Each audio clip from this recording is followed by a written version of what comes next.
नमस्कार मित्रांनो, आपल्या आर मेडिकल मराठी चॅनलमध्ये आपल्या सर्वांचं स्वागत आहे। तर आज आपण घेऊन आलेलो आहोत डेक्झोरेंज या सिरपबद्दल पूर्ण माहिती, त्यामध्ये त्याची युजेस, त्याची प्राइस, ही सर्व माहिती आपण या व्हिडिओमध्ये पाहणार आहोत। तर व्हिडिओ शेवटपर्यंत पहा। व्हिडिओ आवडल्यास व्हिडिओला लाईक करा आणि अशीच आरोग्यदायी आणि मेडिसिनबद्दल माहिती पाहण्यासाठी आपल्या चॅनलला लगेच सबस्क्राईब करा। तर चला तर मित्रांनो, आजचा व्हिडिओ स्टार्ट करू।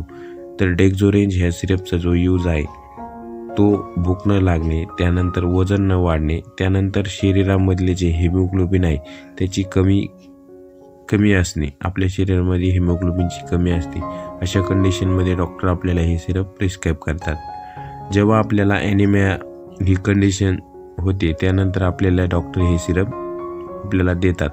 ॲनिमिया म्हणजे नेमकं काय, तर आपल्या शरीरामध्ये जे रक्ताचं प्रमाण आहे ते कमी होणे, त्यानंतर रक्तामधील जे हिमोग्लोबिन आहे ते कमी होणे, यालाच ॲनिमिया असे म्हणतात।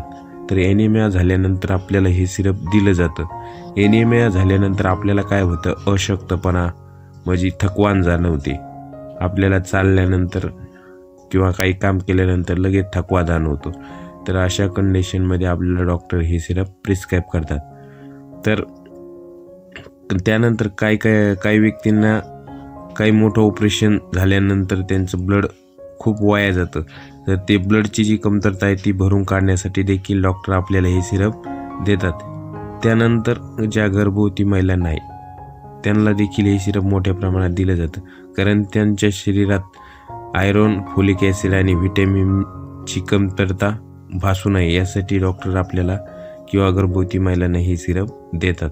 कारण बाळाच्या जे शरीराचा विकास होण्यासाठी आयरन, फोलिक ॲसिड याची खूप गरज असते, त्यामध्ये देखील गर्भवती महिलांना हे सिरप मोठ्या प्रमाणात दिलं जातं। तर याची जी प्राइस आहे ती 180 रुपयाला आपल्याला आहे। तर हे आपल्याला कुठल्याही मेडिकल स्टोअरवर सहज अवेलेबल होणारा असं एक सिरप आहे। तर नॉर्मली याची काही जास्त साईड इफेक्ट नाहीत, त्यानं आपल्याला उलटी, मळमळ असं होऊ शकतं, त्यानंतर आपल्या तोंडाची चव बदलू शकते। तर जास्त हे साईड इफेक्ट या सिरपचे नाहीत।